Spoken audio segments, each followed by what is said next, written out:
so much. Good afternoon, ladies and gentlemen. I'd like to call the Douglas School Committee to order on May 7th at 6:30 p.m. I'd like to read the Douglas mission statement for our public schools. The Douglas Public Schools offer a diverse learning experience that meet the academic, social, physical, and emotional needs of all of our students.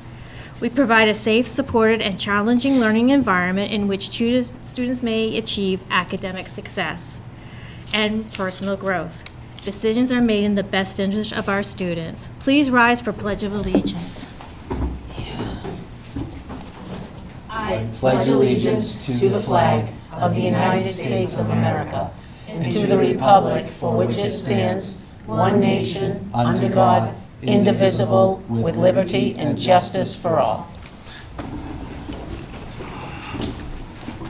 Thank you so much. I'd like to call our student representatives up. Ms. Taylor Smith and Kenley Wood, please.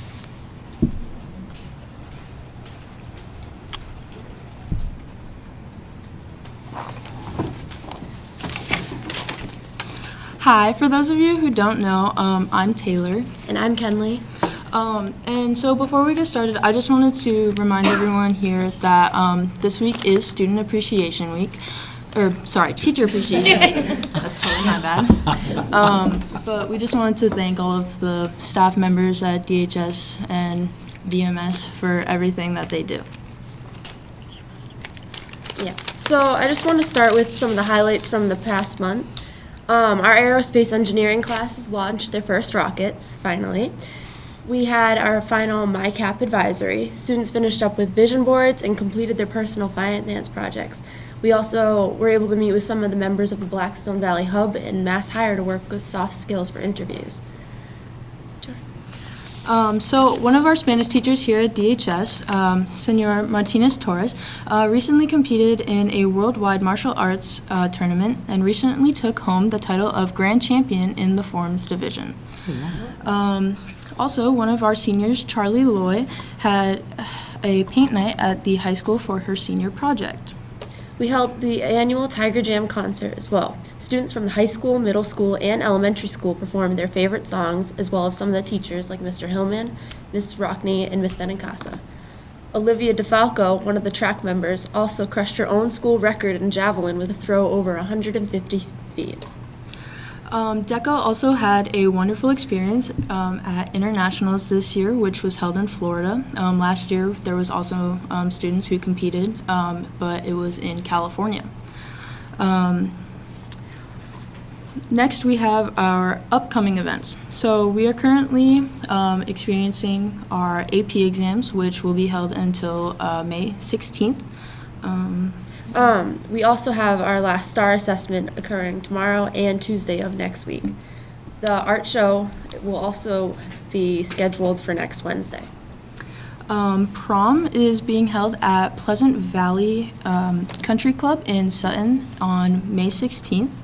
And then following that is the Math MCAS on May 20th and May 21st for sophomores. The last day of the senior finals is going to be May 23rd, with the following week being senior week, which starts with senior night on Tuesday, May 27th at 5:30 p.m. Graduation is also on May 30th at 5:30 p.m. Any weather-related decisions will be made on Thursday, and this allows the staff involved with the building of the stage, chairs, and assembly of the audio equipment to happen just at once. Are there any other questions for any members here today? Do you know when your award ceremony is? Is that the 27th? I'm just making sure because we want Senior to. Awards Night is, in your packet, I'll highlight all the dates, but it is, Senior Awards Night is May 27th at 5:30. Thank you. I'm just trying to keep track. So you guys excited? Are you seniors this year? We're both sophomores. Ah, even better. So we'll get to see you a couple more times. Thank you so much, ladies. Anybody else have any seconds? Thank you so much for coming in this evening. Thank you for having us.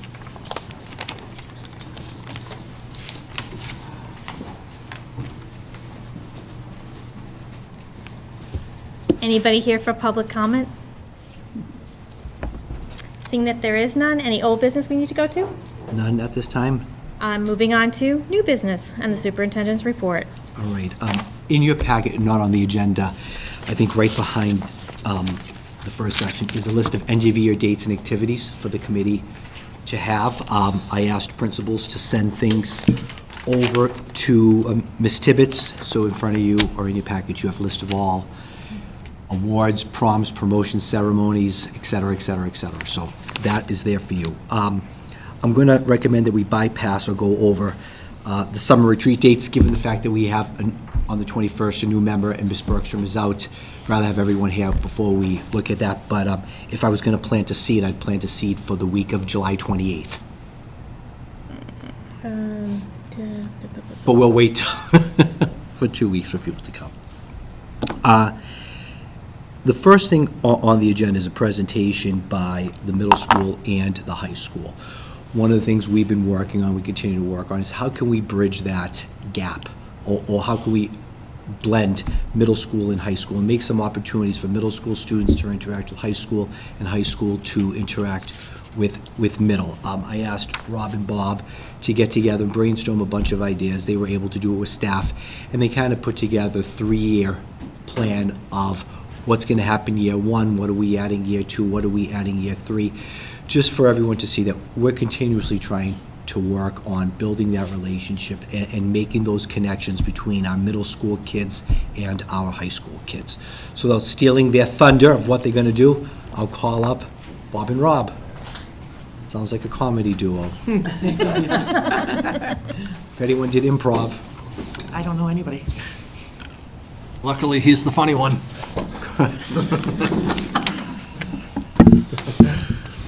Thank you for having us tonight. Mr. O'Brien and myself, we worked really hard on trying to put some things together that could be sustainable. One of the key words we throw around is sustainability, and if we have it, we wanted to make sure we can hold on to it year to year. Go from there. So some of the ideas we have come up with that we liked, we had, I'll be honest, we had 5 pages. 5 pages worth of ideas kind of sorted, and we had to kind of sift through a bunch of that stuff just to kind of say, okay, what's sustainable, what's not. So one of the first things we are doing to start next year is we have our big winter carnival up here every February. It's a great competition between classes. We're going to invite the 8th grade up to also compete. Not just observe, but to also compete. Not in every event, because some of the events, they wouldn't have a whole lot to really give. Like when they do the quiz bowl or they do the Family Feud stuff, they're not going to have that inside knowledge of the high school to be able to actually compete in that. However, they can compete in our relay races, which go on in the gym, and it'll be good to see how they do in those relay races with hula hoops and shoeless races and tying shoes and untying shoes and things like that. So We're done practicing in the gym right now. Another thing we'd like to do is select students from the middle school starting early in the year and offer them a day to shadow a high school student so they can see this, so they're not waiting till the end. But as soon as September, start individually selecting students to come up and spend a day at the high school so they can see that and they can bring that back and tell their friends. we're following that up with some branding for Douglas. We're going to look at branding kind of like a district-wide options that we would obviously present to Dr. Vieira before any approval then gets presented to you for any type of approval.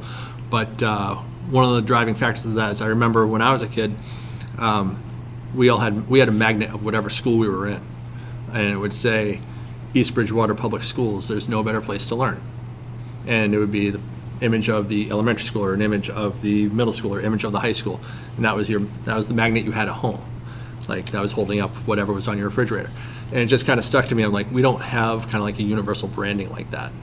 And so that's one of the focus points to kind of follow up on. We are Okay. lucky that we are the Tigers all throughout. There are some districts where each school has a different colored mascot or different logo. It's nice that we're all Tigers moving the way up. Are we going to think about fostering maybe a collaboration with some of your students to come up with the drawing versus because our tiger, I mean, while it's It's aggressive. So we Have might you been want talking it to like Miss at Keegan? the primary, at the primary elementary school, we might want a softer, like a Tony Tiger type of thing, and work our way up, right? I'm all for it, but I think cute and cuddly is appropriate at the primary school. He could age, or whatever, the tiger could age. The tiger ages. So, Tiger is I think it's a great opportunity. Cub down at the primary. But you could have like a contest. I think it would be something to get the community involvement too as well, so. And a group of tigers is called a streak, and I didn't want to go anywhere near that. Call it group tigers. I told you he was a funny one. We're also forming a committee, and this is mostly through our guidance department of the high school guidance department, of working these things out, the dates, the times, having Yep. them. Doing a lot of contact already. We have a new guidance counselor down at the middle school, Jen McCarpolis. I'll be talking about her in a little bit. But we're making a nice connection between those counselors and the high school counselors. Some of the things we have like under consideration would be the messaging, kind of like throughout students going through the grades, consistent messaging about how what the high school is, what the high school is all about, include what's going on at the high school and potentially middle school announcements, things like that. Those are under consideration aspects, but they're not solid yet for first year stuff. So we're even thinking about giving just the sporting results to the kids at the middle school of what the high school did, having the soccer team be state champions, and they did a parade through our school. That was wonderful. I was shocked when I saw the two girls come in tonight, and they're already in 10th grade, because they were in 6th grade about a week ago. And you know how fast it goes. I was, oh my goodness. But yeah, reporting back to the middle school what they're doing, and the same thing back here, report what the middle school is doing. I'm trying to make them more united. Where we at? You want to go further down? Sure. On our consideration list? Just to the top. Yep. We both have a robotics club. I would love to get them together for a demonstration, invite parents to come. They can see what Mrs. Finley does with the robotics down there and what happens at the robotics club up here. Make it an evening opportunity, and we can provide information on the high school. Moving into year 2, so that's a bunch of year 1 information. And moving into year 2, starting a step-up day for the 5th grade. 5th grade is moving up from the elementary school to the middle school. But if we could start showing them the high school earlier, and some of the things we have here, that might help with our branding as well. And a grade up there that Mr. Ringett came up with was ordering caps and gowns for the younger grades so they could take a photo of them in the Douglas High School graduation outfit real early. I think that would look very cute at the primary school, and then maybe throughout the year, show them all the way to the end. Following that up, the middle school holds a talent show. At the talent show, the high school will be provided some time to sell itself and advertise some of its offerings and potentially some of our talents as well. We started working on that this year. We don't think we'll get to it until 26, 27, but that's creating a tiger path, outlining what students have to do or what their route will be all the way from kindergarten up to high school. And that will dovetail nicely into the MIFA pathways and the MyCap when it gets to middle school and high school. Now, obviously, these are like consistently growing upon each other. So in year 3, the 27-28 school year, one of the things that I noticed in other schools that I would like to see come to this district is that the high school holds a Tiger Pride Night or a Blue Pride Night, or call it what you will type of night, to celebrate everything that goes on here at the high school, but invite the whole district to it. So the idea is to hold it on a night when nothing else is scheduled, such as parent-teacher conferences or open houses or anything like that. So it's strictly just the high school, the entire community is invited, grades pre-K through 8 through 12, and we have kids here advertising, we have clubs advertising, and it's a big sell point. Our sports teams are getting signups at that time. All encompassing the saying, hey, this is what we got. Please come here. You know, look at us, see what we can do. We can win state titles. You know, we can send our kids to internationals for DECA. You know, we have these things available to all. And then combining the middle school and high school sports night, so we'd be all together. A lot of middle school kids are playing junior varsity and some varsity, but have that celebration together to keep those connections. Another idea that we had was do a combined, and this is to be considered, high school, middle school music show. Have them both perform together at the high school. I think that would be fabulous.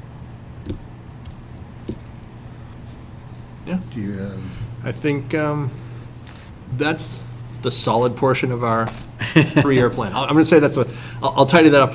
There's a solid portion of our three-year plan that we've put together.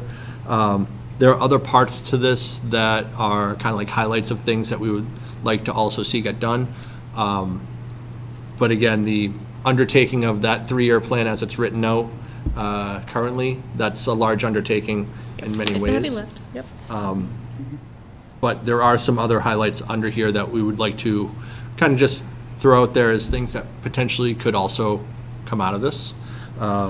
could you just touch on that? Yep. On which one? This one? The two, yeah. Oh, that's your color. That was your color, okay. So,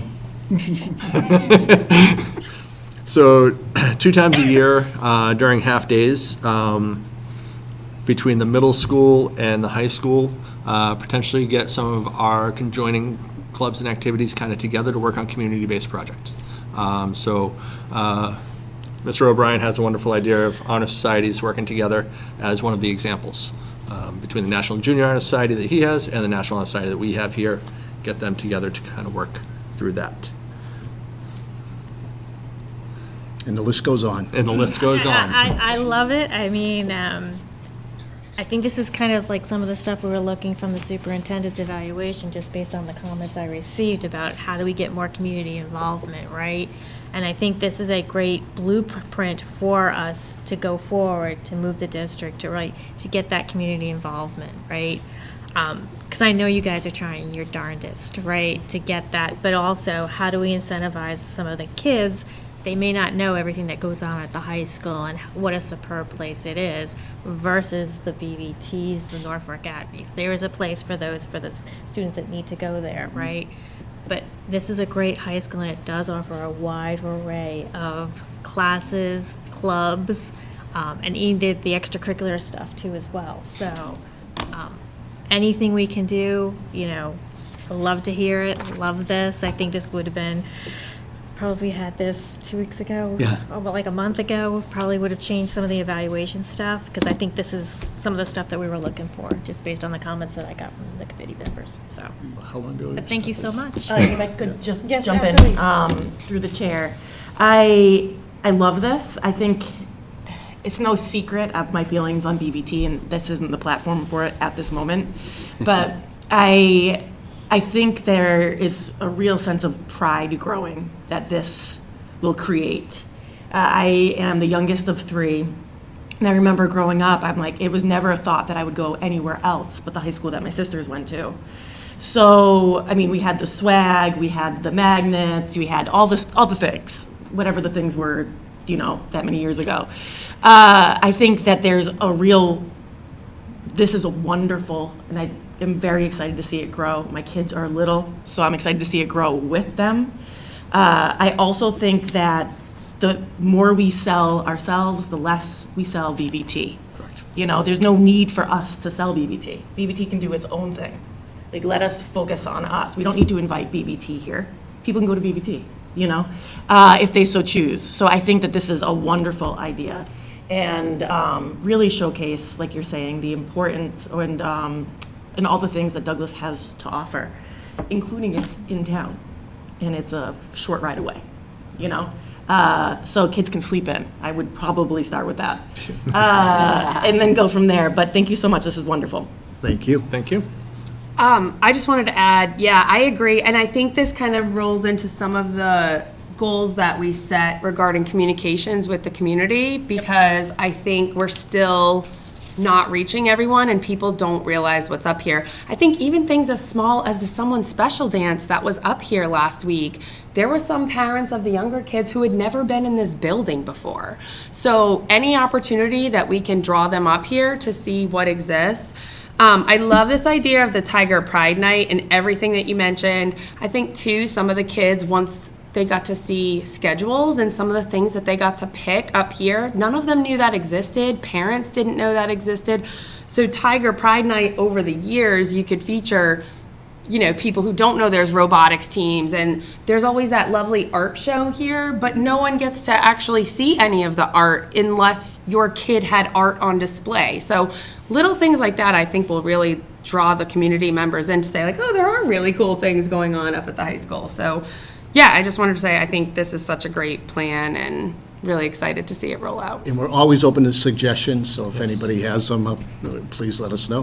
One of the things we talked about today, we're getting the new website, and one of the features of the website is a constant live feed with information that's pulled from various resources.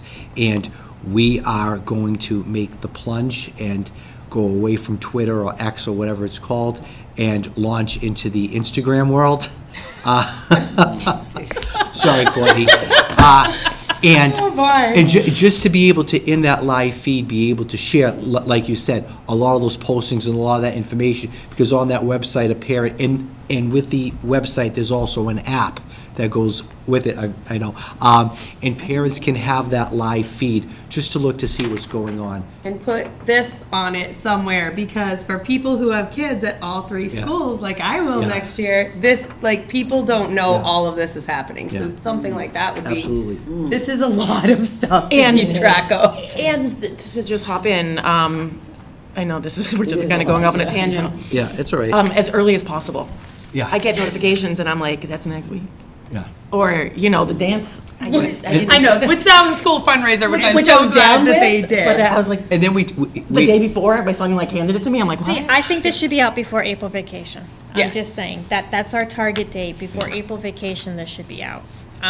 Because if we want to support some of these activities, we need to, daycare, which is babysitting at night, right?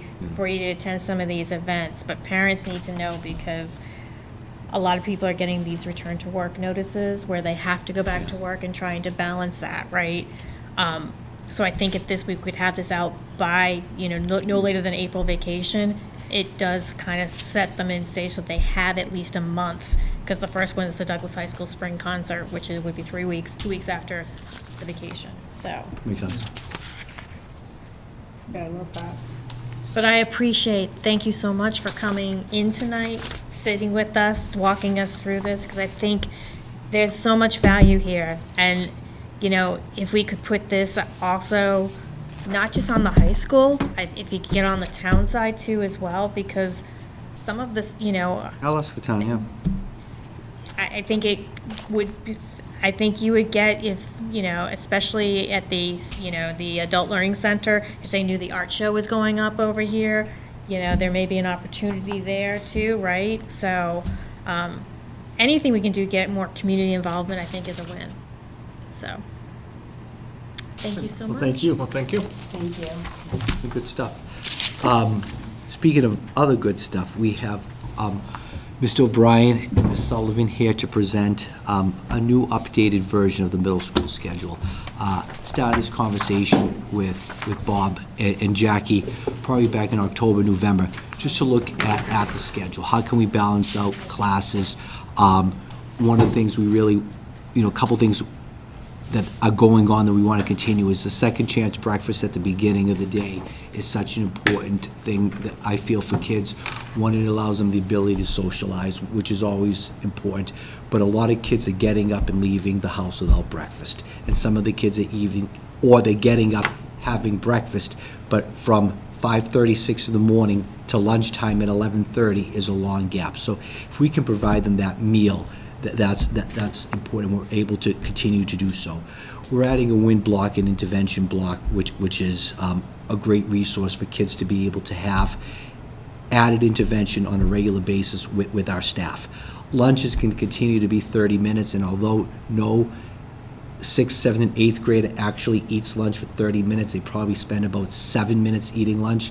That time also includes a built-in recess, maybe 10. But that time also includes a built-in recess. And for kids that age, it's, again, important for them to be able to once a day go out and burn off that energy for 5 and 10 minutes. And we took a relook and a refresh at some of our electives. So that's an overview and some of the directives that I had for the middle school staff to start looking at a schedule. And I'll show you, let Bob or Jackie present what they came up with. So, looking at the challenges that we had, we wanted to maximize the learning time. We want to include a win block. We'll get to that in a little bit. We wanted to make sure we were compliant with the contract.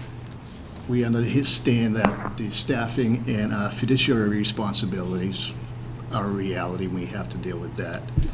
Make sure we follow all state laws and school district policies and do what is best for all students.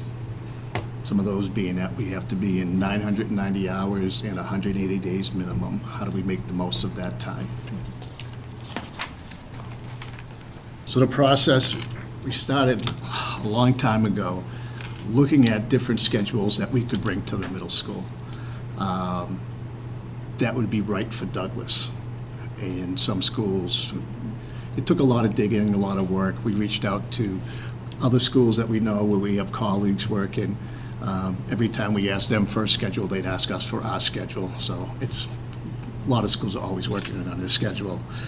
And then the institutional knowledge of some of our veteran teachers. I wanted to make sure they had a chance to say, oh, we tried that 10 years ago, and that was a complete disaster. That is not going to work here, and here are the reasons why. We had many stakeholders, all the way to Miss Nancy Turner, the kitchen manager, to make sure our times work with her, and everybody in between.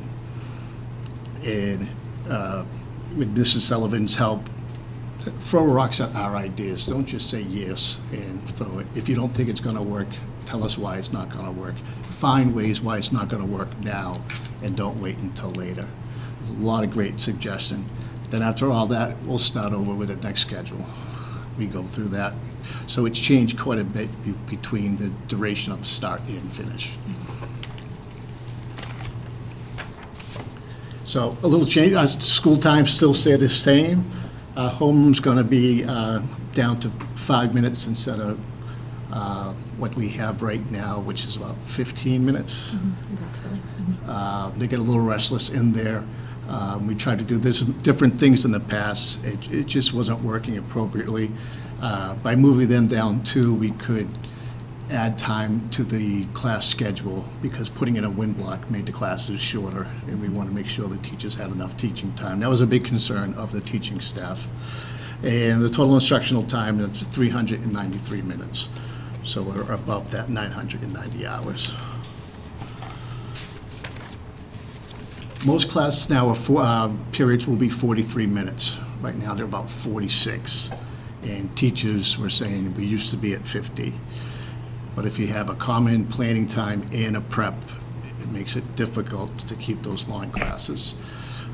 So about 43 minutes is about as low as we wanted to go. And we wanted consistent learning time across all subject areas.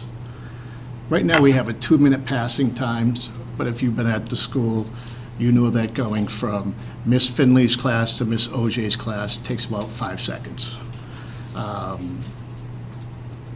They don't need that time. Going from Miss Hayes' class to Mrs. Tamelio's class is a 5-step walk. Of course, we will make exceptions for 6th graders getting all the way up to the gym, and we understand the needs of the 6th graders, but we wanted to minimize the disruptions to learning. When we dismiss, the bell rings at 1:58, and there's a late bell for dismissals at 2 o'clock. Those buses have pulled out by 2 o'clock. So 300 students have got from their locker to the bus or to the parent pickup, and the school is empty in about 90 seconds. Takes them a little bit longer to stroll back from gym to get to algebra. We wanted to make sure we keep second chance breakfast. We started out, I believe, like my first year, it's been a hit with the cafeteria, with the kids. So after homeroom, 6th grade will go down at the end of that period. 7th grade will go down, and then next would be the 8th graders, because that's usually how the lunches are staggered. Some of the teachers prefer grab and go, and some teachers prefer that they sit there and give a little time to socialize and digest. Especially the 8th graders, they want to talk, they want to have that social time. Again, these were things we ought to make sure that the kitchen staff could handle in this amount of time. Wind block. I've seen wind block tried a lot of times in a lot of schools, and I've seen it fail. And it tends to turn into a study hall. And if you just give the directions to students of go where you need help, you'll have the gym full of kids playing basketball. So this is going to be very structured, and that's going to go out to parents how structured that is before the end of the school year. But this class is right after lunch. It's 25 minutes. It's just like homeroom, just built right in their school day. All classes will have it. So students that need targeted learning or remediation in math, ELA, they will have it during that time. If students need advanced work, they can do it that time as well, the more challenging work. If a student has been out on absences and needs to make up some quizzes or tests, that will be a time to do it. So although they'll be assigned to a wind block class at the start of the year, the teachers are good about saying, I need to steal, Bobby for his science test because it's grades close soon. But it's really to grab those kids that need that tier 2 intervention in a regular part of the school day where they don't feel like they're being pulled out of a related arts class to attend. So everyone's learning something extra at that time. And it's personalized assistance from the teacher, all the teachers, and it's helps students catch up or get ahead. Anything I missed on wind block? Passing time we went to, they'll have enough time for that, and there's scheduled locker breaks for those students. We want a consistent daily rhythm to the day. We want to be predictable to students. It's a 7-day rotating schedule, not much unlike what we have this year. We want to make sure they plan the day, they develop their routine. We have supports for social and emotional learning and prepare students for future academic challenges to get them to identify where their own weaknesses are and hear from them, have them reach out and advocate for themselves. I'm struggling in this class, this is where I need to go. So this is what the schedule will look like. 7:25, the doors open at 7:15. We have a 5-minute homeroom. Each class is between 44 and 43 minutes. The whole entire lunch block is 90 minutes, 30 minutes for each grade. For those classroom teachers, they know that the class right after lunch tends to be the most challenging. We thought that would be a good place to put the wind block in right there, something a little different for the students. And then we go to their last block, and then we have dismissal.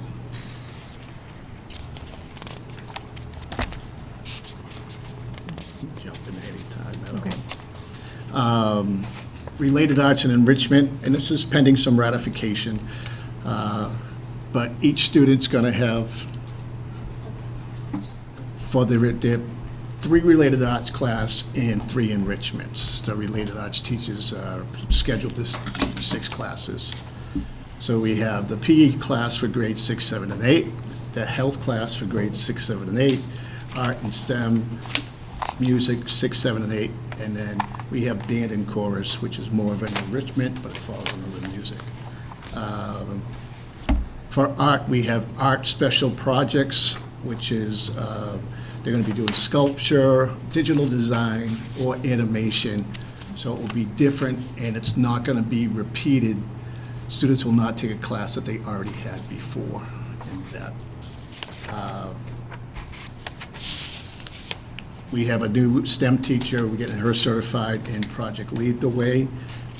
We also have a backup in case some things just go sideways. We're introducing digital literacy in grades 6, 7, and 8. And then we thought the history of music would be a nice class and get the students' attention on how do we get from the blues to current hip-hop music of today. Does this mean that sports activities is no longer? Well, they will have 3 gym classes and 3 health classes each grade. Those will switch quarterly. The related arts switch quarterly. The related arts switch quarterly, so the kids will have their turn, and the enrichments are by semester. And that was dictated by the schedule of, we would have students repeating classes that they already have and may not like.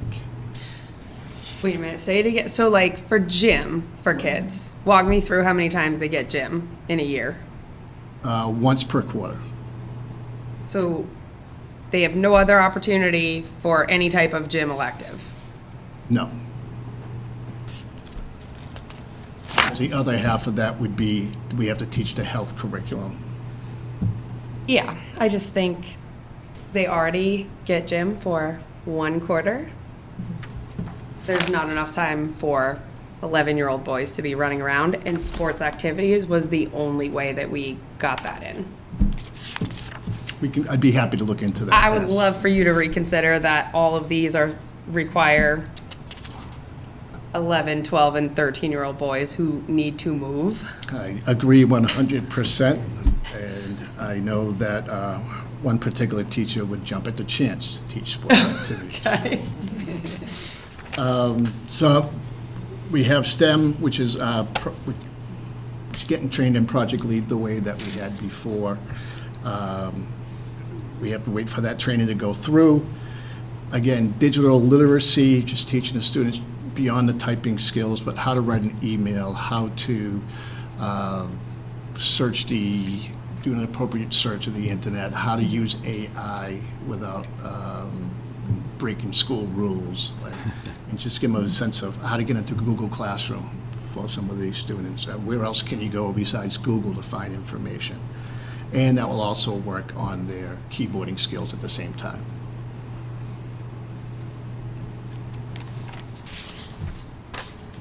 So the 8th graders, with most 8th graders taking Spanish, that's their 5th class. What's that? Paul told me to click. I did it too early. This is the right side. Okay. But we wanted to make sure, too, that we tightened up some of the enrichments. They got a little bit loosey-goosey with the best of intentions moving forward. So we're adding a poetry class, 6, 7, and 8, debate, financial literacy, and then another digital literacy as well. That financial literacy is going through the Everify frameworks up there. I don't know if you're familiar with that company, but if you Google Everify, that's where we're getting that.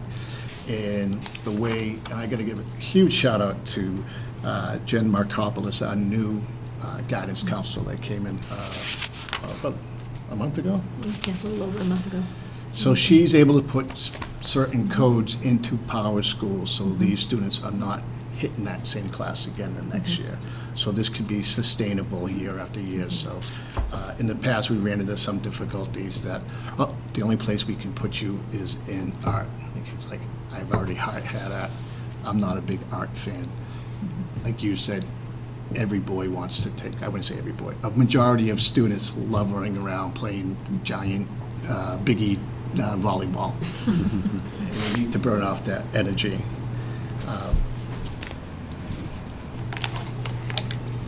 For the 6th and 7th grade, they will take their 4 core classes, plus reading and writing across the curriculum. That has waned back and forth within the 7th grade. I'm very excited about the direction that they would like to see it go. Those classes will be aimed at subject-specific reading and writing, and will rotate each quarter between teachers. So in that reading, for example, That will give the math teacher a chance just to work on word problems in one class session, in the writing. And that will dovetail into their state standards as well as the ELA reading and writing state standards. Students will be offered a related art class and an enrichment, so they will have 5 core classes and then related arts, then in an enrichment. What do we have to make sure that each block, how many people had to be available for Eighth grade. enrichment or related art? We had to have 2 for each block. It varied, a minimum of 3, sometimes more. So to get the common planning time, that was easy enough, that's during the students' related arts. But to make sure we have, teacher has every prep, we had to have, 3? It varied per block, but it was anywhere between 3 and 5 people that would be available. So we had to offer enough enrichment class to make the schedule work. And that's one of the reasons why we had to go to semesters instead of quarters. It just wouldn't work. How many different ways did we try? Oh, we tried many. We did. Dr. Vera knows. It did. But I am excited about this. It's something that will not change year to year. It will stay pretty coherent. See a giant bubble class coming up for at least 6-7 years. 4 or 5 years, yeah. Right. So we're good for that. And people seem to be excited about this schedule. And I'm excited about the wind block. Any questions or comments? I have a quick question. Absolutely. When does the second breakfast happen? Like the second shift breakfast? I'm sorry. When does the breakfast happen? Like where does that fall in the beginning of the day? Okay, so students can always grab breakfast from when they get off the bus to get into homeroom. A lot of them choose not to. So 6th graders usually go first because they have the first lunch. So that would be right about 7:35, 7:40. At the end of that block is when the 7th grade would go down and get their lunch and report to the next class. And right now, our 8th graders, they eat in the cafeteria and a little more sociable than the 6th graders, a little calmer, a little able to have a conversation. And that goes on about 40 minutes later for that. Okay, so it cuts into the blocks a little bit? Just by a few minutes. Okay. And they usually do it right at the end or the beginning of the block, or even between that. To make sure that the cafeteria has enough time to prepare the food. I mean, these kids are offered a wonderful hot breakfast if they so choose. And then it's spaced out so the kids that have lunch later in the day have like that later snack. I mean, I'm down for it. I just didn't see it in the schedule. I'm like, yes, to food, breakfasts. I'm like, where's the second lunch? And with the schedule rotating, Yeah. it doesn't hit the same class. Yeah. That makes total sense. I just didn't see it in the schedule, so I didn't quite know where to place it in my mind in understanding how it worked. But this sounds great. Obviously, a lot of work went into this. Now, there were a lot of hands went into this. Mrs. Sullivan was awesome. Jen was just incredible of her knowledge of Power School. She was actually a head of guidance at a high school. So having that high school knowledge before, and she stayed at home when COVID hit because she had a newborn. Now she's ready to get back to work. And the day she looked to see who was hiring was the day that we posted it on that day. And it turned out that she was a student. I didn't have her in class, but she was a student at a school where I was a teacher. I had her sister. But with a married name, I never put it together. And she's just been fantastic. It's fantastic. Fantastic help. We could not have done this without her. You guys mentioned that you talked to some of the seasoned teachers. Any input from the 8th graders who have been on the current schedule for 3 years and have that for them to kind of give any input? And the reason I say that is you kind of mentioned the buses. Buses is a big stress point for the kids to get on there. And so sometimes I'll ask the boys, again, I'm coming with 2 middle schoolers there currently, why don't you have this for math homework? It's in my locker. I didn't have time to go get it. So, yeah, they'll make that bus, even though they know I'll come pick them up, but they might not have their math homework or whatever it was that they needed. So some of the things that I was worried about, just going through everything that you talked about, was, will this actually give them time for preparedness now that they only have 5 minutes in homeroom?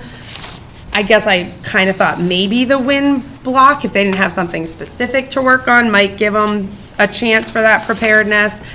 And then with the reduced homeroom and then the reduced time in between, I don't know, like some of these notations about like planning their day, developing a routine, and reducing anxiety, like I didn't feel like that would be solved, but maybe I'm missing something. So when they leave for the day, Mr. Sullivan and I are out at bus duty often with Officer Wright.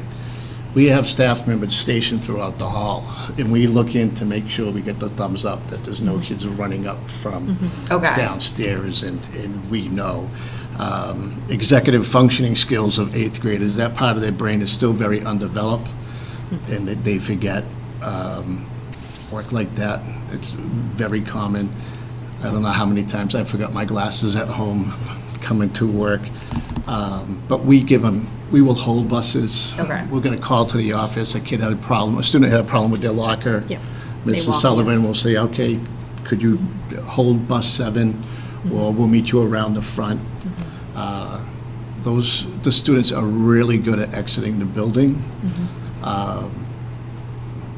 And we would hold the buses as long as needed. Okay. But when they take, 10 minutes to get from one class to another when they're not leaving the building, there's some time for, I'm going to just take a little stroll. Well, and like you said, a lot of times they're just going next door. It's more those big halls to like gym or music or like Right. those kind of things. I get And that. that's understood, and they have determined locker break times where they can get to their locker. If they have a related arts class at the end of the day, they're usually sent, especially the 6th graders, they're sent out early so they can go downstairs and get squared away and get their material. And again, we don't let the buses leave if we know any kids having problems in their lockers. Okay. And then what is I don't know if you said it. What's the current, this is 44 minutes for the most part, except for the wind block. What's the current block right now? 47, 46, 47. Yes, I believe so. So it's really not a huge dip. No. And they used to be at 50. Okay.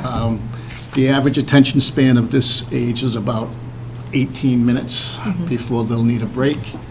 So I would hate to see classes go beyond 60 minutes for middle school students. That's just way too long. A lot of hands went into this to make sure everything was done the right way. This is our final product, and it will be put into Power School. And the teachers will be able to view the student schedules and the teachers' schedules. Everything will be in Power School next Wednesday.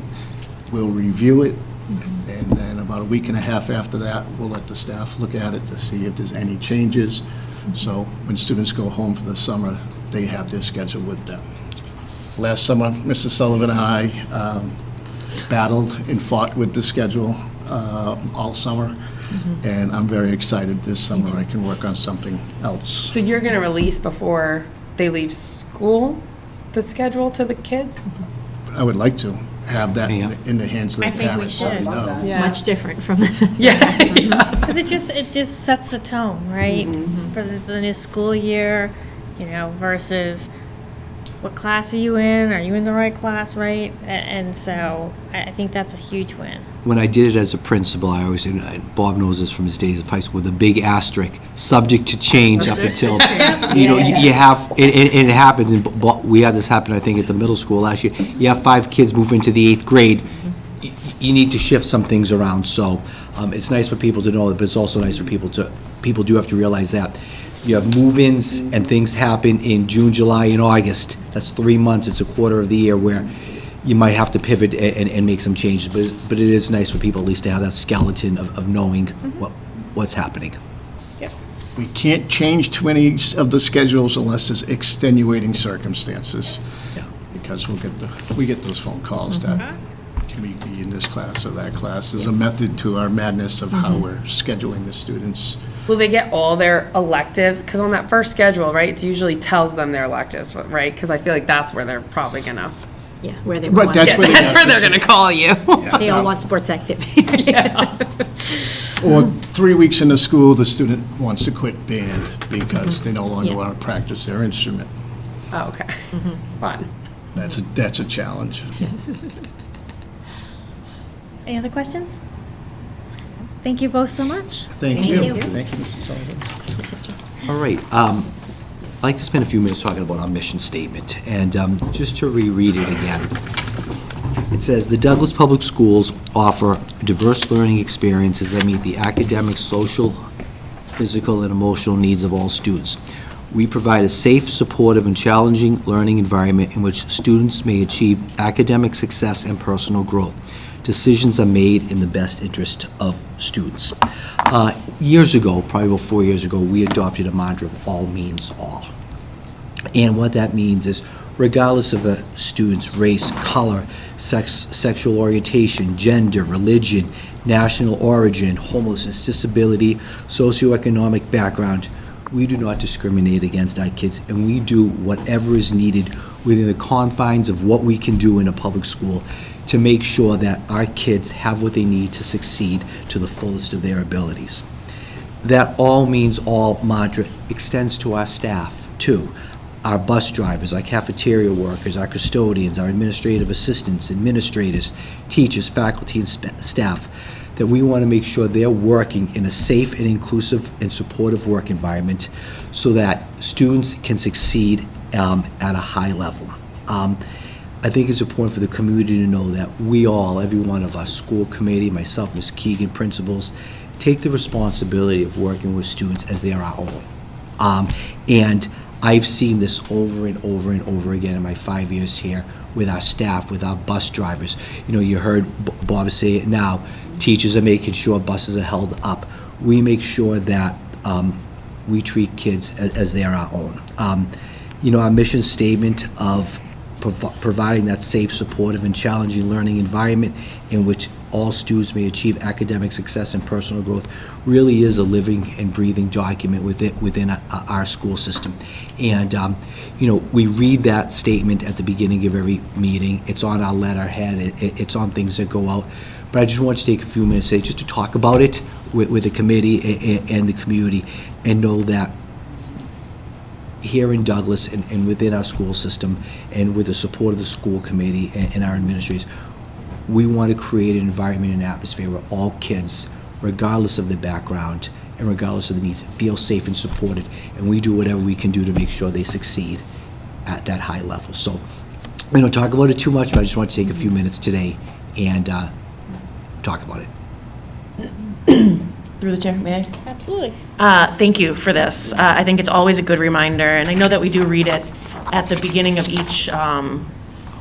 each meeting, but sometimes it's almost like, okay, now that's the pledge, it's the bit, you know. I think it's really important to read the words for what they are, especially in today's climate, and not to get all political, and I certainly won't, but I think there's a lot of areas throughout our country where students and staff, people in general, don't feel safe in their environments, whether it be learning or other. And I think it's so important, you know, we're so fortunate to be where we are and to have the shields that we have. You know, you can say what you want about DESE, but they're out there fighting the good fight, so we can just kind of putter along and live our lives here safely. We talk about curriculum all the time.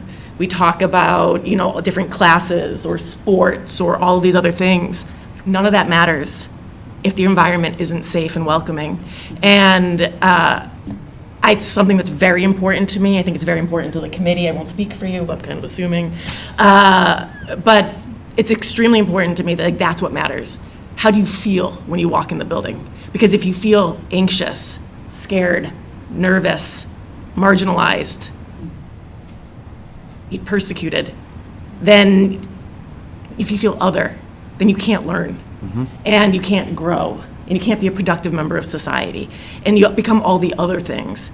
And that's something that I think here in Douglas that we can foster, center, whatever. to walk in and not feel welcome. There's no need for it. And to think otherwise, I think, is you're just flat out wrong. So I think it's important for the Douglas community to know where I stand as a member on this committee, that the environment that our students, staff, and everybody else, the environment that we create is the most important, and all does mean all. So, thank you. Thank you. I completely agree with you. Well said. So I would say that we're probably going to do the mission topic would be for our retreat, I'm assuming. Is that what I'm hearing? Because I think it's an opportunity for us to readdress, right? And update a little bit, because as I occasionally will tweak my wording in there just because it's important, right? Just having perspective, the school is just more than just the students. Without the administrative staff, the teachers, the custodial staff, the police that are in here, right? The volunteers that come, right? It's everybody that comes into the school should feel safe and secure. And welcome. So, Right.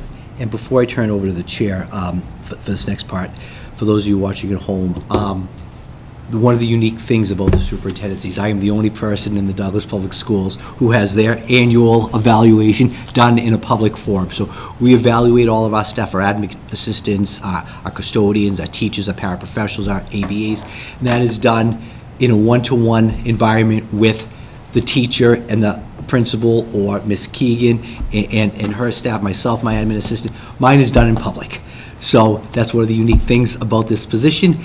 This is the time of the year where I get my evaluation, so I'll turn it over to Chair Moran to go over it. thank you. So, I want to preface this for the public if you're going to follow along. We were only able to do, I would say, 60% of your evaluation would be because we aren't able to address the professional practice goal and the student learning goals, but we were able to do the district improvement goals for you. We will get the STAR data, that's what we need to have, and that'll be in June that we'll get that. Once we get that, we'll re-collaborate without our school committee member, Teresa Brooks, because she's not running for re-election, but we will still be able to put a cohesive package together to give you an overall rating. So, as we follow along, we've done an assessment, and where we deem your assessment just based on the District 4 goals is proficient.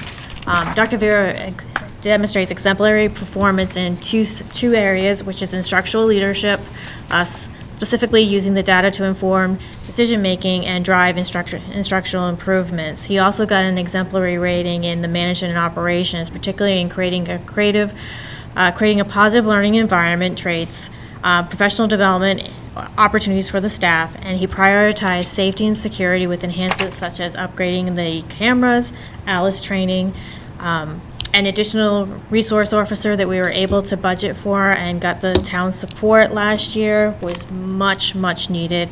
But we were able to do that. Furthermore, he effectively utilizes district resources and fosters innovation in SEL. However, there were some areas where I think the engagement and continuous learning feedback indicates a need for improved communication and collaboration between the teachers and administration. Several school committee members did note this disconnect, which, while not diminishing in your positive contributions, could hinder the full impact of all of your initiatives that you would like to pursue.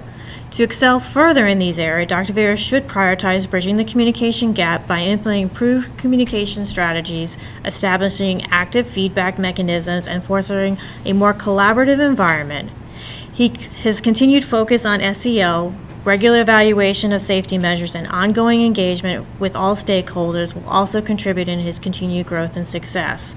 I think one of the things that, we highlighted this evening, I think if we had had a little bit more of this, it probably, which is for Teresa, you weren't here, is the Douglas Middle School and the Douglas High School came to us and talked about collaboration and how they would be able to do that, but also getting community involvement too as well.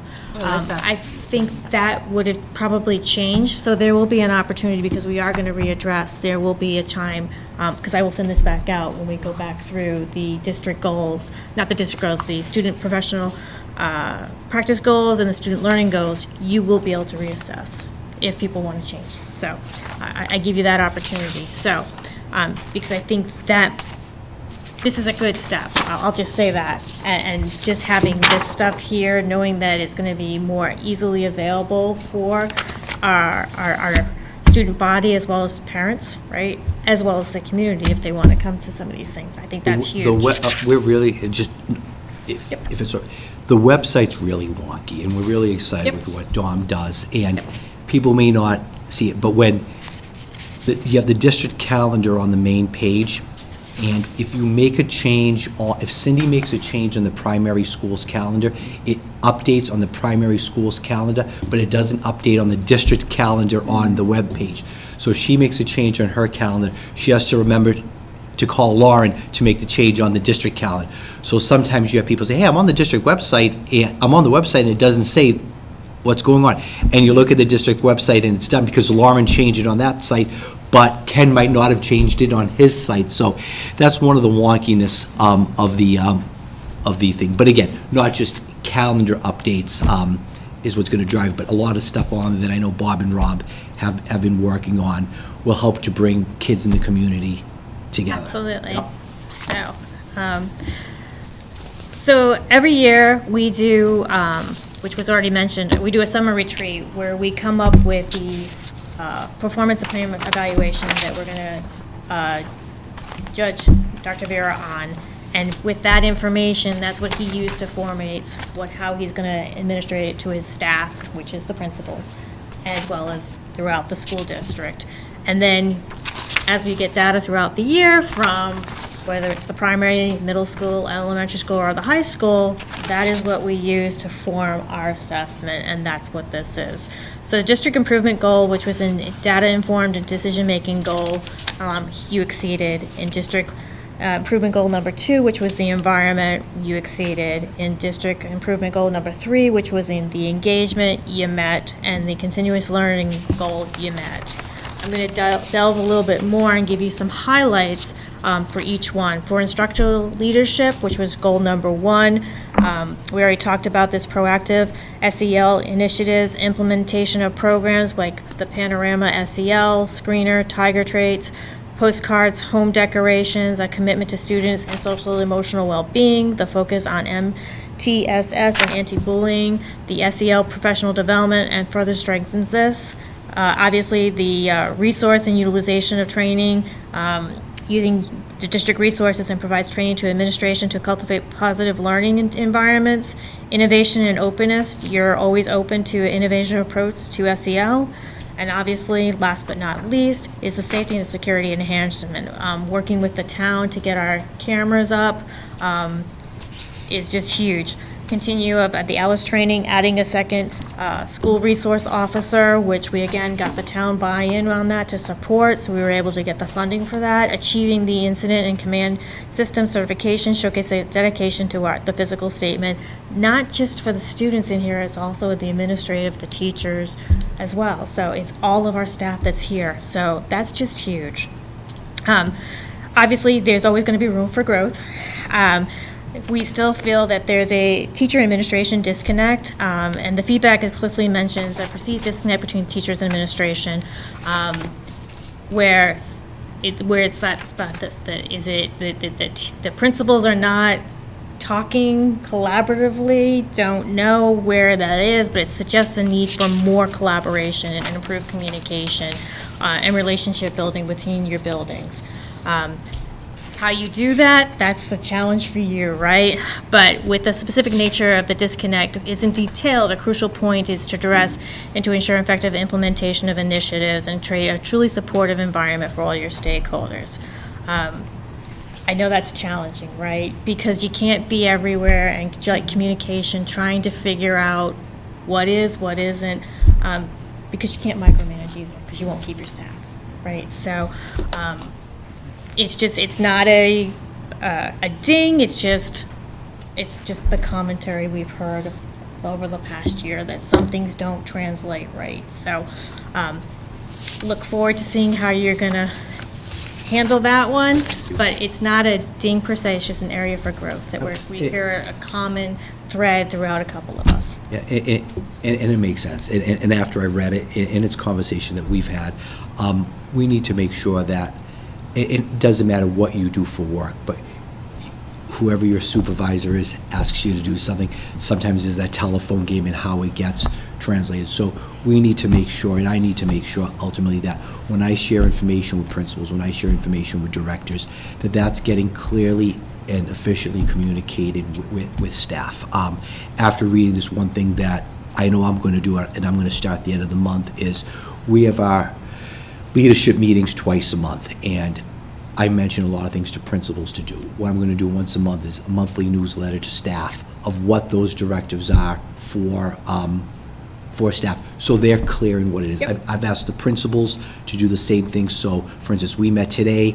They're going to meet with staff and follow it up in their weekly newsletters, and then I'll follow it up in a monthly newsletter. Therefore, I can make sure that I'm communicating it with principals. I can see it in an email that goes out to staff to make sure that it was relayed effectively, and then I can follow it up at the end of the month to say, here are some of the things we talked about. Is that going to solve all the problems? No. But at least it's a start so that staff knows, and I know that, and principals know that the message is being conveyed consistently. And then if there's a disconnect, at least they can say, hey, Paul, because they don't mind stopping me, hey, Paul, you said in your newsletter, but I read in Rob's newsletter, which one's accurate? And I can say, that was a mistake on my part, or let me clarify with Rob. But we've already, we did that today.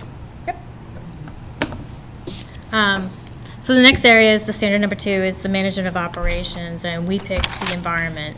And in there, you have created a safe and supportive learning environment, are commendable. You demonstrate a strong commitment to the student's social and emotional well-being throughout initiatives in the Panorama SEL Screener, Tiger Traits, MTSS, anti-bullying, professional development. Furthermore, your prioritization of school safety is evident with the upgraded security measures, including the new cameras and an additional resource officer, the ALICE training, and an incident command system certification. These actions clearly just demonstrate your proficiency in this area. However, like we've already talked about, is the disconnect between the teachers, but I'm glad to hear that you're putting steps in place already for that. Bridge the teacher administration gap, explore strategies to improve the communication, collaboration, and trust between the teachers and administration. We made a suggestion about conducting surveys, holding focus groups, implementing other feedback mechanisms, which kind of sounds like you're kind of taking that initiative already. Continue the SEL focus, regular evaluate safety and security, because we can never be too safe in our environment, right? Seek broad stakeholder input, solicit feedback from students, teachers, staff, parents to gain a comprehensive understanding of the school environment, identify areas for continued improvement. This inclusive approach will foster a sense of shared ownership and contribute to a more positive and supportive school community. And I think we're probably going to get some positives just by having this out before April vacation, and then this stuff here, like this is game, like gold. So, like I said, I think that's huge. Again, by addressing the communication gap and continue to build your existing strengths, you can further enhance the learning environment and create a more positive and supportive experience for all your stakeholders. But again, you've got exemplary in this. So, I mean, it's more where we think an opportunity for further growth for your career. So. Number 3 is the family and community. This we rated you as proficient. Your strengths in here was regular communication. You do have newsletters, you have emails, you did a survey to demonstrate a commitment to keeping families informed. The improved website, when that is up and running, I think that is probably the key point there is we want some more data, like this stuff. So I think if we had that, this might have changed the outcome of this proficient. And so there is going to be an opportunity, like I said, to the school committee. So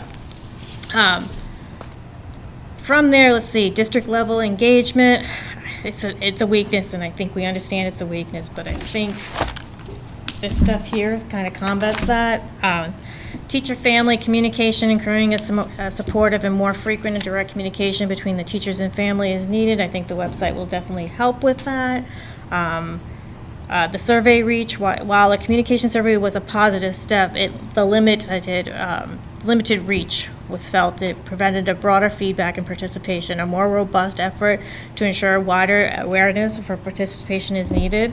I think that if we did something for end of year where they have to send something home and acknowledge it in some way, shape, or form, a robocall, their class schedule, like, you got to go online. I know back in the day, we had to go online to get it, right?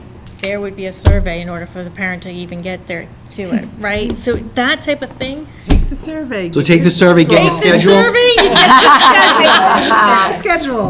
I think there's an app for that. the schedule. There is.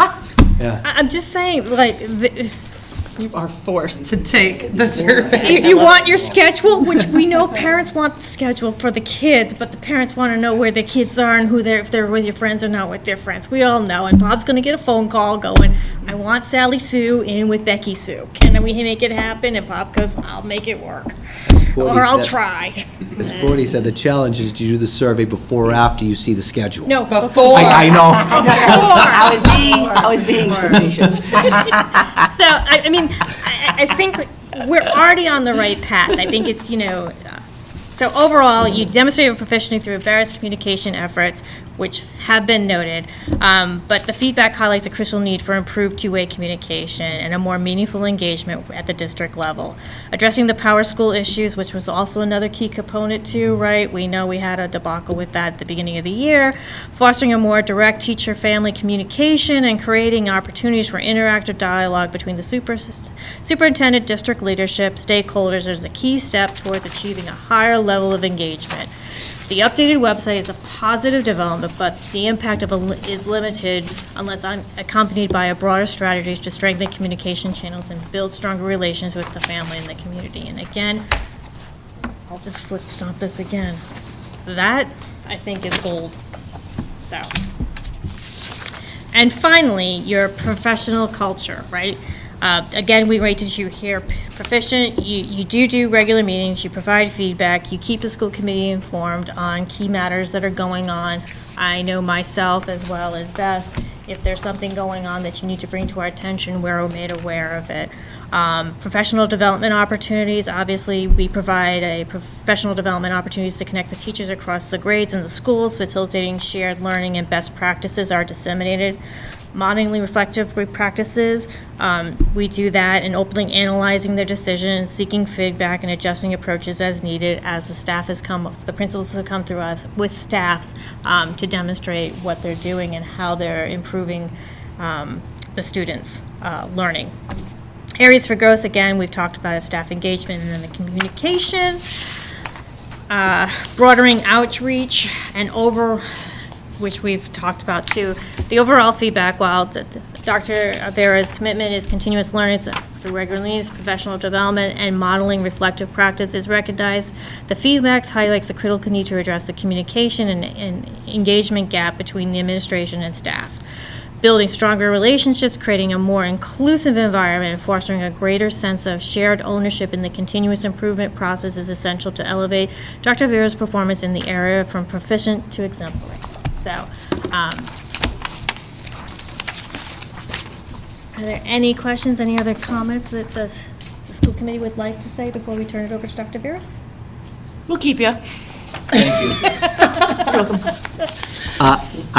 Like I've said this all along, and we had an interview today, and one of the candidates asked, what's the relationship? I said, I'm blessed. I truly am. I talk to superintendents who are not as fortunate as I am. I truly have an amazing community, and I don't think the community or teachers realize what you do behind the scenes to support us in our mission. We all have to be reflective practitioners. Principals, I give feedback to principals give feedback to their staff. I need to get that. We get on that rabbit wheel of just spinning and doing stuff. And September becomes November, becomes February vacation, becomes Memorial Day, and all of a sudden you say, I missed that initiative. And I think this is an accurate representation of where we are, or where I am as a district. We've spent a lot of time on that academic achievement piece, because what we want our kids to thrive, and we want our kids to succeed. And we continue to strive towards that. The SEL piece is very important to me. I've said it all along. If here and here you're not okay, you can't learn. Doesn't matter what you put out there. If you're not in a good headspace to learn, you can't do it. And the same for staff. If you're not in a good headspace to teach, kids can't learn. We do need to do a better job with that communication flow from me to principals to staff. And we do need to do a better job, myself included, in that outreach and that engagement of the community. We try different things. Sometimes we have 4 people come, sometimes you have 37 people come, sometimes you have 1. So we need to continue to do things. I think what Bob and Rob came up with is a little more authentic than me saying, hey, come have coffee with the superintendent, because I'm going to get one person to come from that. But those opportunities for people to come in are important to get the committee in the building. And when they do that, they have the ability to see teachers, to see administrators, to see myself, and have those conversations. So I think this is an accurate representation, and as I said, I'm humbled and I'm blessed, and I'm grateful for the feedback and for the exemplary ratings, recognizing the hard work that we all did.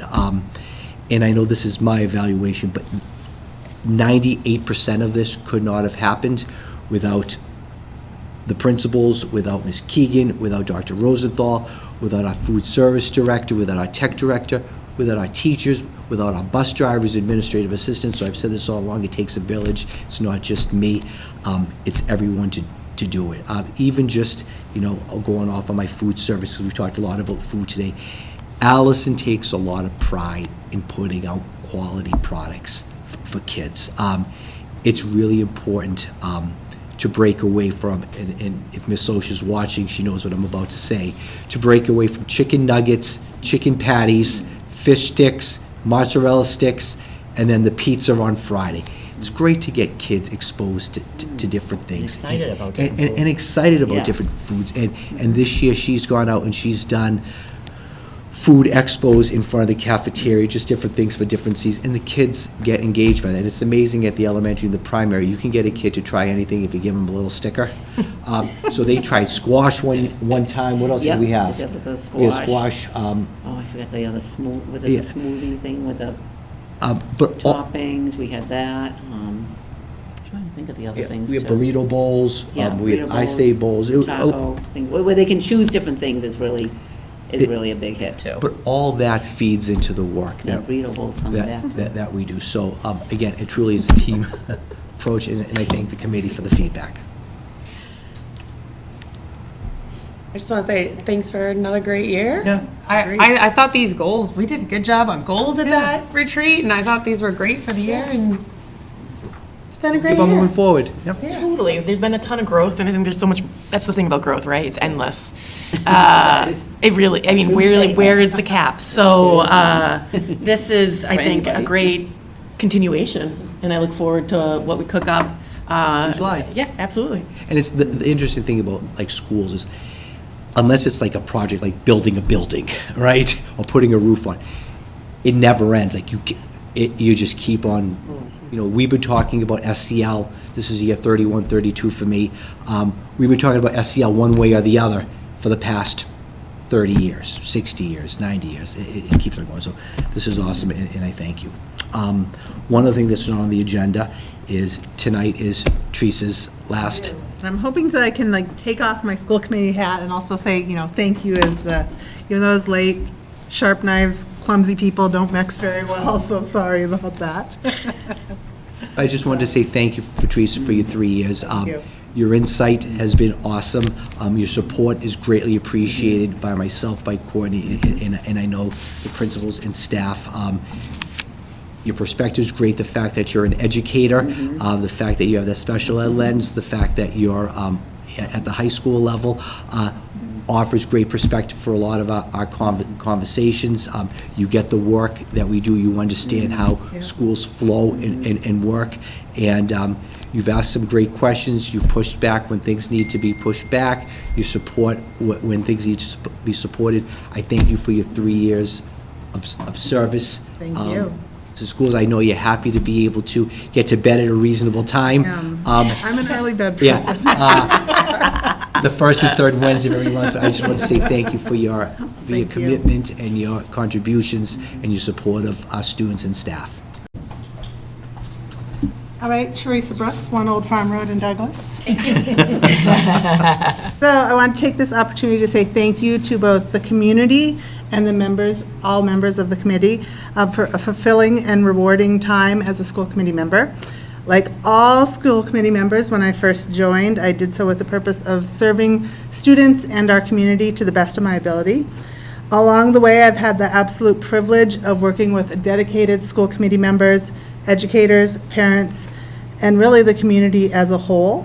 I have to say that all of our committee members care deeply about our schools, deeply about our students, and even though we have been faced with challenges, usually in the budgeting area, we have made impressive progress. I've been honored to be a part of the work that shapes the learning environment for students in Douglas, and one of the things that I will carry with me the most is how thoughtful the school committee has been, even when we have disagreed, which hasn't been often, and in a world where it seems everybody is disagreeing right now, the fact that we have common ground on many issues is something to be celebrated. So thank you so much for this meaningful time, and I will be here cheering you on.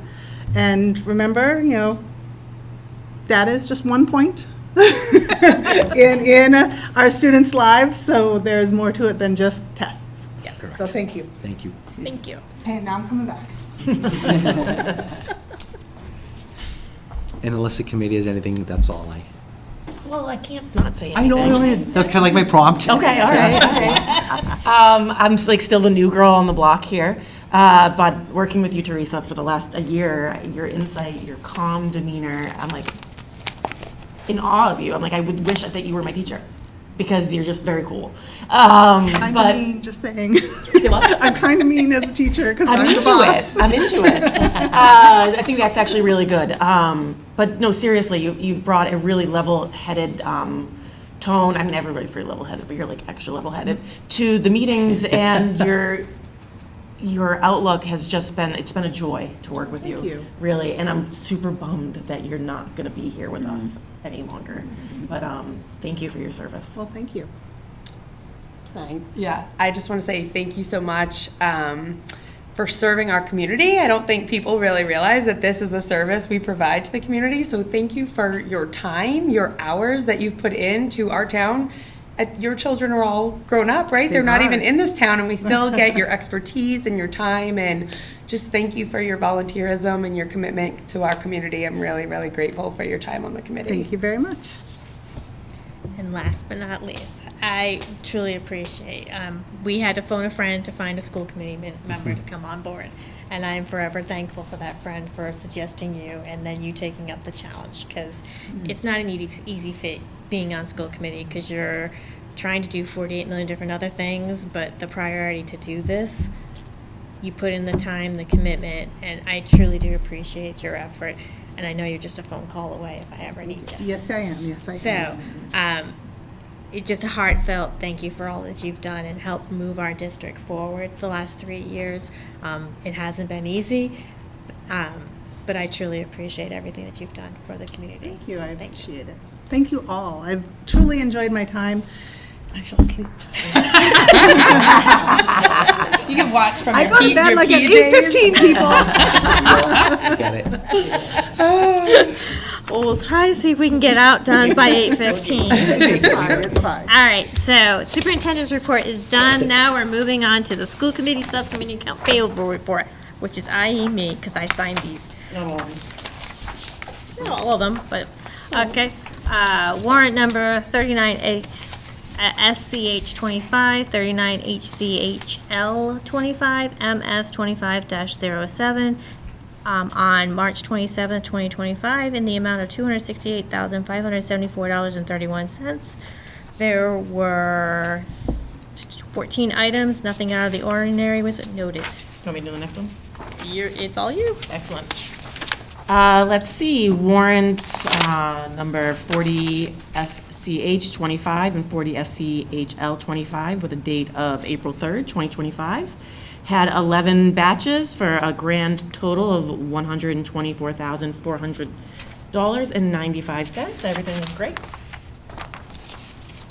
And then the next one I signed was warrant 41 SCH 25 and 41 SCHL 25 with a warrant date of April 10th, 2025. There were 14 batches and a wire transfer for a grand total of $343,758.09.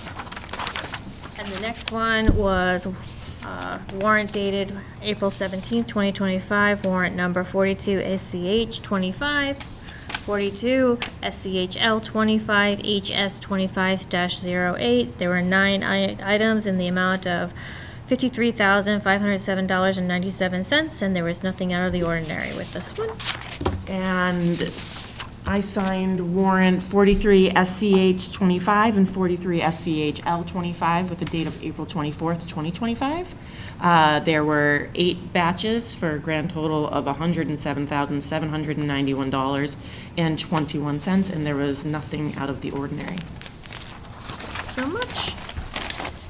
Now moving on to the consent agenda and the April 2nd meeting minutes.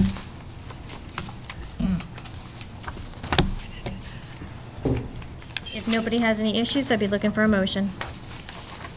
I'll make that motion. Julia made the motion, seconded by? Teresa? Seconded by Teresa. All those in favor? Aye. Anyone opposed? Anyone abstaining? Thank you.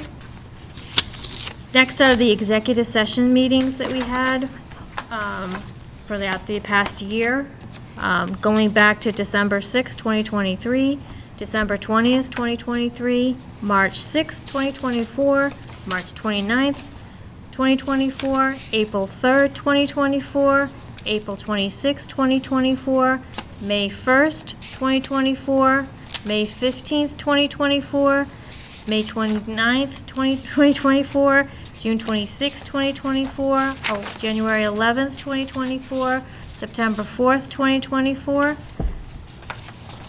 No one has any issues, I'd be looking for a motion on all of them as listed. I move to approve the executive session meeting minutes of all the listed dates that Heather just said. Motion made by Teresa, seconded by? Meg? Seconded by Meg. All those in favor? Aye. Aye. Anyone opposed? Anyone abstaining? Thank you so much. Now it's the third reading and vote of the ECAF, security cameras in the schools. So this is our third and final reading, and again, this is just a policy that we did not have and was a recommendation from our attorney and something that came out of negotiations, just stating where we have our cameras, what we're going to do. You know, Ms. Rosny brought up a great point about the, having the signs, and we went out, we're like, yeah, it was good. So we went out and we added the, I think Yeah, the Jeff good went out signs, probably about yeah. 100 different signs. No, you know what, you don't realize, it sounds like a lot, I know. but when you sit there like 1, 2, 3, 4, you know, you count your exterior doors, then you count your doors once you come inside. Oh, then the you number of them. Oh, The yeah. number of them, then you Oh, count yeah, the a doors by the lot. auditorium, and the doors by the gym, and the doors by the cafeteria, and the doors by the library, where there's public spaces. You quickly get to 25, 30 buildings. So, again, that's why we do 3 readings, to be able to work this out. But if the committee so chooses to approve this today as a third reading, it'll go into our policy manual. Any discussion? Be looking for a motion. I move to approve the ECAF security cameras in schools. Motion made by Teresa, seconded by? Meg? Seconded by Meg. All those in favor? Aye. Anyone opposed? Anyone abstaining? Thanks. Next is the Douglas Middle School volleyball coach and assistant coach position. Before we get to that, can we just note that the second consent agenda that we are removing and tabling for a further meeting, which is the approval of the MOA for the DTH contract? We just needed extra time to wordsmith And do everything, so. We anticipate moving it to May 21st. May 20th. Okay. Before I turn it over to Bob, the next two items are housekeeping. I think back in the fall, we had our volleyball coaches come and talk about adding volleyball to our middle school. Obviously, we had to go through the process. School committee approved our budget, town approved our budget. So now that everything's approved, the one step we haven't done is actually add the position to Appendix C and have the committee vote on it. So Bob will talk a little bit about the logistics, but we're excited to have this. Yeah, one of the holdups in the volleyball was the work we would have to do on the gym for the sleeves or the holding of the volleyball nets. And then we discovered the elementary school has them in their gym. Since I started here, students ask me about, can we have a volleyball team? It's popular in Douglas, can we have a volleyball team? Once we realized that biggest chunk of the investment was students, a third are on the track team. That's good. Having these students, absolutely. It used to be down to nothing for a while there. Samantha Copeland, the coach, has done a tremendous job. Leslie Briot has always been a supporter of ours. So between that and the cross-country program, basketball is limited in their scope of how many students they can keep. We had some students that were cut from the high school team. We do have enough to have a solid middle school team. We have a schedule that's penciled in case, just to make sure, with 8 games, 4 home and 4 away, just to make sure other schools have it.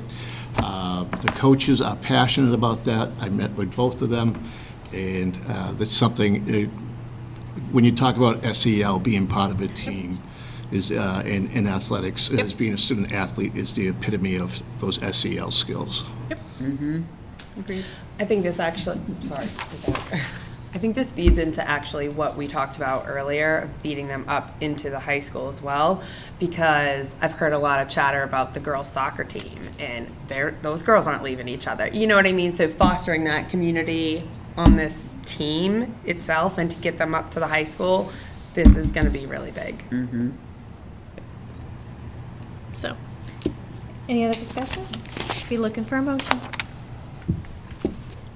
I'll move to approve a middle school girls volleyball coach and assistant coach with a fiscal year 2025 stipend amount of $3,101 for the coach and $1,938 for the assistant coach.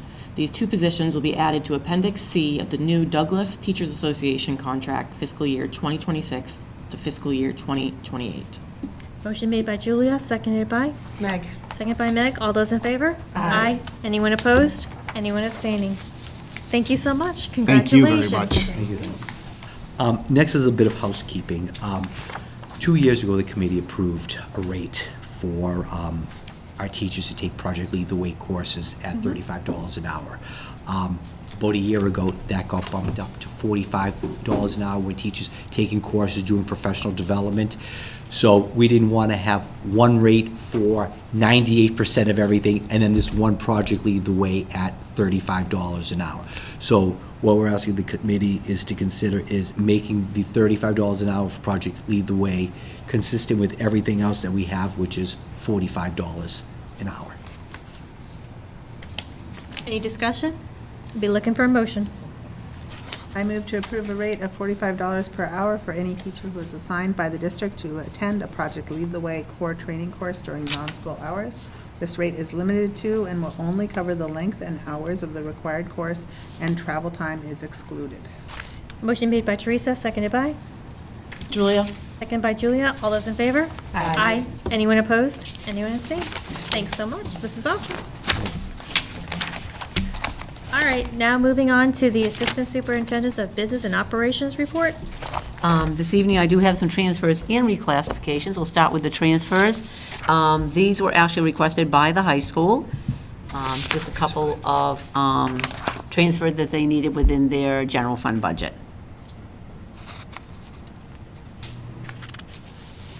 Anyone have any questions? Be looking for a motion. I move to approve the fiscal year 2025 general fund transfers number 6 as discussed at tonight's school committee meeting. Motion made by Teresa, seconded by? Meg. Second by Meg. All those in favor? Aye. Anyone opposed? Anyone abstain? Thanks so much. Okay, thank you. We also have reclassifications number 7. These are, the first ones are payroll reclassifications. Mid-year, we had 2 staff members that were split between regular and sped, so we just had to make that adjustment. The next one's down, Bridgewater State is just moving from the FY24 Title IV grant to the FY25 Teacher Quality Grant, Professional Development. Some adjustments needed to be made between grants. The 2 Vendetti Motors, it was incorrectly posted to the regular ed transportation. It needed to go, meaning in district, to regular ed Norfolk Aggie. And then the last 2, the second to last was an adjustment from the 240 grant for FY25 into the general fund. Just to make an adjustment between a payroll because we ran out of money in the grant. And then the last one was just a typo with the object code 51100 to 51111. So that happens, I'll tell you, those darn numbers. Any questions? Be looking for a motion. I move to approve the FY 2025 reclassifications number 7 on tonight's school committee, May 7th. Motion made by Meg, seconded by? Teresa. Second by Teresa. All those in favor? Aye. Anyone opposed? Anyone abstain? Okay, thank you very much. And I do have a couple of other items. On June 4th, I will be having the food service director come to do a presentation and some updates. She have a nice presentation for you and update her. We had to push it off because of changes. We were wondering what was going to go on with CPE. We were waiting to finalize that. It looks like just the high school is going to be the same thing for this year, so I assume the fee waiver program will stay the same, which that's wonderful. And also to see about, just to ensure about the free lunches. And all I can say at this time, she'll talk more about it on the 4th, is at this time, we expect it to be the next year, and that's just the way it's going to be for a while. So at this time, that's how it is. So I'm looking forward to having Allison come in and do another presentation for you in a PowerPoint. And also, I wanted to let you know that with the FY26 preliminary cherry sheet estimates, that when the governance budget came out, it was the same, $75 per pupil. So we had $78,075 increase from FY25 actuals. And then the House came out, and also the Senate just confirmed that they went from $75 to $150 per pupil. That's an additional, because it's just double, so an additional $78,075. Has not come out of the conference committee yet. So this is just informational, because it just wanted to let you know, and just remind everyone that Chapter 70, the funds go to the town as part of the overall funding for the town. So they're, those extra funds, if it does go through the conference committee, will be there for the town, but it's up to the town to decide whether or not to allocate that, and the opportunity would be at the special town meeting in November if they so chose to allocate that to the school department. Just want to let you know, but it still has a little ways to go. And that's all I have for this evening. Awesome. Thank you so much. Any questions for Courtney? Any topics not anticipated? None at this time. So the only thing that I will say is town elections, school committee, we have 2 positions. So next Tuesday is that. I would ask that the school committee members that are going to be present, if you are attending the graduation, we want to make sure we have parking places for school committee Yep. members. Because it does, if it's here at the high school, it fills up, and so you do want reserved parking. So if we could get a list to us, so we can make sure we have reserved parking for us, and if we can have that for May 21st, that'd be greatly appreciated, I'm assuming, as well as for senior award night, so we have seats up front because it may be packed. Anything else from anyone else?